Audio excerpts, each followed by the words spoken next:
چاہے مرد ہو زن ہو، مین وومین، بوائز گرلز، سارے کے سارے کہیں نہ کہیں چاہے کچھ مومنٹس کے لیے، کچھ لمحے کے لیے، یا سارے اوقات اینڈرائڈ فون یوز کرتے ہیں، استعمال کرتے ہیں۔ اور انہی اینڈرائڈ فون کی یوز کرنے کے سبب ان کو یا تو انسٹاگرام کے تھرو، یا جو ہے میسنجر کے تھرو، یا مان لیجیے واٹس ایپ کے تھرو، یا کروم کے ذریعے سے براؤز کرنے کے اعتبار سے ان کو کہیں نہ کہیں تصاویر کو دیکھنے کا موقع فراہم ہوتا ہے، کہیں نہ کہیں ایک دوسرے سے کانسرٹ بنانے کا موقع فراہم ہوتا ہے۔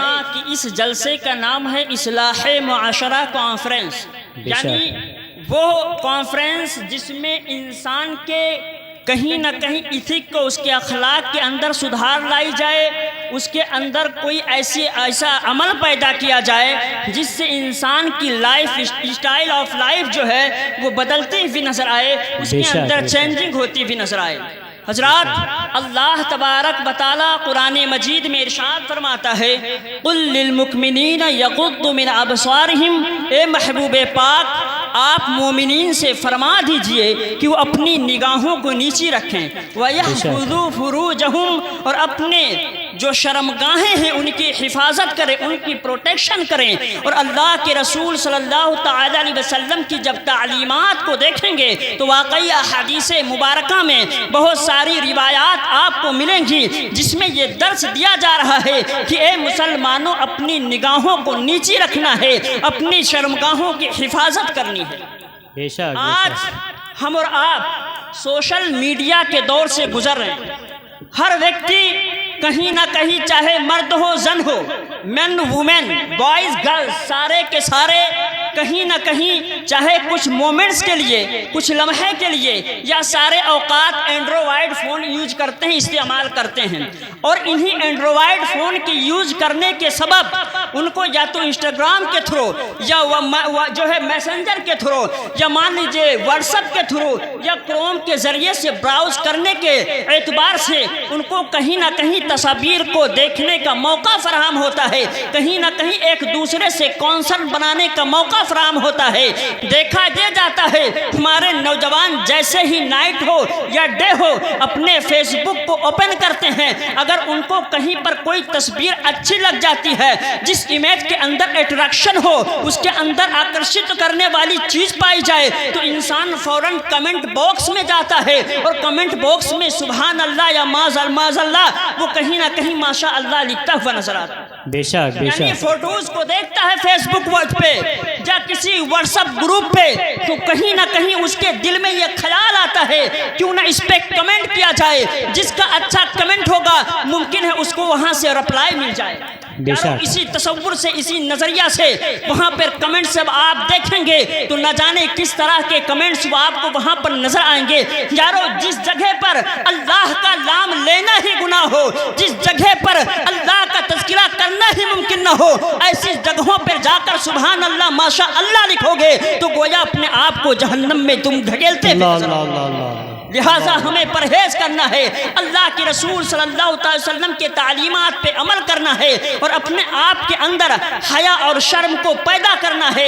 آقا فرماتے ہیں، ان ابی ہریرہ رضی اللہ تعالی عنہ قال قال رسول اللہ صلی اللہ تعالی علیہ وسلم الایمان 70 شعبۃ، الایمان 70 شعبۃ، او الایمان 60 شعبۃ، او کما قال، اللہ کے رسول فرماتے ہیں، حضرت ابو ہریرہ سے روایت ہے کہ دیکھو، ایمان کے یا تو 70 یا اس سے کچھ زائد شعبے ہیں، یا 60 یا اس سے کچھ زائد شعبے ہیں۔ فَأَفْضَلُهَا قَوْلُ لَا إِلَهَ إِلَّا اللَّهُ، تو ان میں سے 70 میں سے کچھ زائد یا کچھ کم میں سے ان میں سے سب سے افضل اللہ تبارک و تعالیٰ کا کلمہ پڑھنا ہے، یعنی لا الہ الا اللہ کہنا ہے، کلمہ لا الہ الا اللہ کا ورد کرنا ہے۔ وَأَدْنَاهَا إِمَاطَةُ الْأَذَىٰ عَنِ الطَّرِيقِ، اور ان شعبوں میں سے سب سے ادنا درجہ ہے راستے سے تکلیف دہ چیز کا ہٹانا۔ والحیاء شعبۃ من الایمان، اور اے مسلمانوں یاد رکھنا، حیا یہ ایمان کے شعبے میں سے ایک شعبہ ہے۔ اگر اب تم جا کر فیس بک وغیرہ پہ کمنٹس کرتے ہو، بھدی ٹپڑیاں کرتے ہو، وہاں پر لائکس کرتے ہو، تو یاد رکھنا تمہارے اندر حیا نہیں ہے، تمہارے اندر شرم نہیں ہے، پتہ چلا تمہارے اندر ایمان کا ایک شعبہ نہیں ہے۔ مسلمانوں لہٰذا ہمیں توبہ کرنا ہے اور رب سے التجا کرنا ہے، اللہ ہماری مغفرت فرما دے اور ہمیں گناہوں سے بچاتا ہوا نظر آئے۔ کیا بات ہے، نعرہ تکبیر، نعرہ تکبیر، نعرہ رسالت، نعرہ رسالت، مسلک اعلی حضرت، مسلک اعلی حضرت، فیضان اعلی حضرت، جشن شعیب الاولیاء کانفرنس، فیضان شعیب الاولیاء، آمد علماء اہل سنت، نعرہ تکبیر، قاری ذاکر اسماعیلی صاحب قبلہ، نعرہ تکبیر، قاری اجمیر علی صاحب قبلہ، نعرہ رسالت۔ بہت اچھا برادران ملت اسلامیہ، اسلام ہر لمحے، ہر مرحلے ہم انسانوں کو، ہم مسلمانوں کو طرز زندگی، آداب زندگی سکھاتا ہے۔ بے شک بے شک۔ حضرت ابو سعید خدری رضی اللہ تعالی عنہ فرماتے ہیں، آقائد عالم صلی اللہ تعالی علیہ وسلم نے صحابہ کرام سے ارشاد فرمایا کہ راستوں میں مجمع نہ لگایا کرو۔ آقائد عالم صلی اللہ تعالی علیہ وسلم کے صحابہ نے عرض کیا، یا رسول اللہ، ہم مجمع یوں ہی نہیں لگاتے ہیں، ہماری ضرورت ہے، اس لیے ہم راستوں میں کھڑے ہو جایا کرتے ہیں، ہم باتیں کرتے ہیں۔ پھر ہمارے آقا نے ارشاد فرمایا، اے صحابہ، اگر راستے میں کھڑے ہونے سے تمہیں کوئی چارہ نہیں، یعنی تمہاری مجبوری ہے کھڑے ہونا، فَأْتُوا الطَّرِيقَ حَقَّهُ، تو تم راستے کا حق ادا کرتے رہنا۔ کیا بات ہے، مطلب یہ کہ راستے میں کھڑا ہونا یوں ہی جہاں آمد و رفت ہو، لوگوں کا آنا جانا ہو، وہاں پر کھڑا ہونا یا ٹکٹکی باندھ کے دیکھتے رہنا یہ انسان کے لیے مناسب نہیں۔ بے شک۔ اور صحابہ کو جب روکا جا رہا ہے، نبی منع کر رہے صحابہ کو، یارو جو مغفور ہو، اللہ کی طرف سے جنت کا پروانہ پا گیا ہو، تو ظاہر سی بات ہے راستے میں کھڑے ہو کر وہ کوئی بد نظری سے کام نہ لے گا، وہ کوئی بد کلامی نہ کرے گا، کہیں نہ کہیں وہ نیکی کی دعوت دیتا ہوا نظر آئے گا۔ یارو جب صحابہ کو تلقین کیا جا رہا ہے تو ہم گناہ گاروں کو کیوں کر چھوڑا جاتا ہے؟ اللہ اللہ اللہ۔ اللہ کے رسول فرماتے ہیں کہ اگر تمہارے پاس کوئی چارہ نہیں ہے، فَأْتُوا الطَّرِيقَ حَقَّهُ، تو تم راستے کا حق ادا کیا کرو۔ کیا بات ہے، بے اب شک۔ راستے کا حق ادا کرنا کیا ہے؟ فَإِمَاطَةُ الْأَذَىٰ عَنِ الطَّرِيقِ، تو راستے سے تکلیف دہ چیز کا ہٹانا یہ راستے کا حق ہے۔ بے شک۔ وَالْأَمْرُ بِالْمَعْرُوفِ، اور بھلائی کی دعوت دینا یہ راستے کا حق ہے۔ وَالْمُنْكَرْ عَنِ النَّهِي، اور نہی عن المنکر، یعنی آپ کو منکر چیزوں سے، جو چیزیں منہیات میں سے ہیں، ان سے آپ کو روکنا ہے، اور جب لوگ آ رہے ہوں تو ان کو سلام بھی کرنا۔ یہ آقائد عالم صلی اللہ تعالی علیہ وسلم نے تلقین فرمائی ہے، صحابہ کو درس دیا ہے۔ مسلمانوں پتہ یہ چلا کہ جب صحابہ کو روکا جا رہا ہے کہ راستے میں نہیں کھڑا ہونا ہے، اب اگر لوناوا کی سرزمین پر جمعرات کو میلہ لگے یا عیدگاہ کے طریقے پر میلہ لگایا جائے تو بتاؤ نوجوانوں کا یا عورتوں کا اس میں جانا آنا کیسے درست ہو سکتا ہے؟ اب وہ جو گھر والے بھی اپنی وومنس کو، اپنی عورتوں کو، اپنی وائفز کو اب اجازت دیتے ہیں یا وہاں لے جاتے ہیں، وہ بھی گناہگار ہوں گے، اور جو جاتے ہیں وہ بھی گناہگار۔ بے شک بے شک، بالکل۔ آقائد عالم صلی اللہ تعالی علیہ وسلم کے ایک غلام ہیں جن کو ابو اسید کہا جاتا ہے۔ آپ فرماتے ہیں کہ میں نے آقائد عالم صلی اللہ تعالی علیہ وسلم کو اس وقت فرماتے سنا جب لوگ مسجد سے نکل رہے تھے۔ مسجد سے نکلتے وقت آقائد عالم صلی اللہ تعالی علیہ وسلم نے دیکھا کہ جس راستے سے لوگ جا رہے ہیں عورتیں بھی اسی راستے سے جا رہی ہیں۔ تب آقائد عالم صلی اللہ تعالی علیہ وسلم نے ارشاد فرمایا، اے عورتوں، تم راستے کے کنارے سے جایا کرو، بیچ راستے سے نہ چلا کرو۔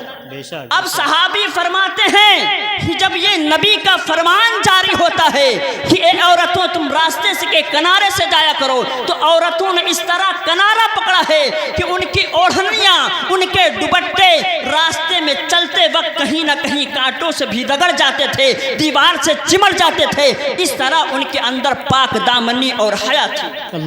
ہمارے یہاں کی عورتوں کا حال یہ ہے، معاذ اللہ، میلوں میں دیکھ لیجئے، راستے پہ عمومی طور سے چلتے دیکھ لیجئے، لیجئے یا تو ایک ساتھ چلیں گی یا کہیں نہ کہیں ایک دوسرے کا ہاتھ پکڑ کر چلیں گے۔ اگر آپ راستے پہ جا رہے ہیں، چاہے عورت ہو چاہے مرد ہو، یاد رکھنا ہے کہ آپ کو اپنی سائیڈ پکڑ کے چلنی ہے تاکہ آنے والے انسان کو کوئی پریشانی نہ ہو۔ بے شک بے کیونکہ شک آپ کی طرف سے کسی کو اذیت دینا گویا آپ اپنے آپ کو جہنمی بناتے ہوئے نظر آ رہے ہیں۔ بے شک۔ لہٰذا آپ اپنا حق جانیں، آپ کے جو پیچھے یا آگے کی طرف سے آ رہا ہے آپ اس کا بھی حق جانیں۔ رسول اعظم نے یہ فرمایا ہے کہ عورتوں کو چاہیے کہ وہ راستے کے کنارے سے چلیں، راستے کے بیچ میں نہ چلیں۔ بے شک سبحان اللہ۔ یہ ہے اللہ کے رسول صلی اللہ تعالی وسلم کی تعلیمات پردے کے حوالے سے۔ بس اور مختصر سی بات ہے، آقائے دو عالم صلی اللہ تعالی علیہ وسلم کے ایک صحابی ہیں جن کا نام حضرت ابو طلحہ ہے۔ حضرت ابو طلحہ فرماتے ہیں کہ میں ایک وقت آقائے دو عالم صلی اللہ تعالی علیہ وسلم کے ساتھ سفر پہ تھا، ٹریولنگ کر رہا تھا۔ آقائے دو عالم صلی اللہ تعالی وسلم حضرت صفیہ کے ساتھ سواری پر تشریف فرماتے ہیں۔ بے شک آقائے دو عالم صلی اللہ تعالی وسلم وہاں تشریف فرما ہے، کسی طرح سواری کا پیر پھسل جاتا ہے، آقا بھی زمین پر تشریف لے آتے ہیں، حضرت صفیہ بھی زمین پر تشریف لے آتے ہیں۔ آپ فرماتے ہیں کہ پھر میں جب آقائے دو عالم صلی اللہ تعالی وسلم کے پاس پہنچا تاکہ نبی آخر الزمان صلی اللہ علیہ وسلم کا سہارا بن سکوں، تب آقا نے فرمایا کہ اے ابو طلحہ حضرت صفیہ کی خبر لیجیے۔ آپ فرماتے ہیں کہ جب صفیہ کے پاس جانا ہوا تو اپنے چہرے پر آپ نے پردہ ڈال دیا، اور وہاں جانے کے بعد سب سے پہلے آپ نے حضرت صفیہ کو چادر دی ہے تاکہ وہ اپنا جسم ڈھک سکے، اپنا چہرہ ڈھک سکے۔ اس کے بعد آپ نے فرمایا کہ اے صفیہ کیف حالک، یعنی آپ کی حالت کیسی ہے۔ تو یہ حضرات صحابہ کرام کا طریقہ تھا کہ وہ لوگ پردے کا اس طرح اہتمام کروایا کرتے تھے اور کیا کرتے تھے تاکہ کسی انسان کے اندر بے حرمتی کسی انسان کی نہ ہو، کسی کے اندر پاک دامنی نہ ہو۔ تو اے مسلمانوں، ہمیں بھی سوچنا ہے کہ ہم آقائے دو عالم صلی اللہ علیہ وسلم کی تعلیمات پر عمل کریں اور اسی طرح زندگی گزاریں جس طرح صحابیوں نے گزاری ہے، جس طرح اولیاء کرام نے گزارا ہے، وگرنہ ہم لوگوں کو کامیابی نہیں ملے گی۔ اللہ تبارک و تعالیٰ کی بارگاہ میں عریض ہے، مولا بولنے میں لفظاً مانن عمدن خطاً کوئی غلطی سے معاف فرمائے۔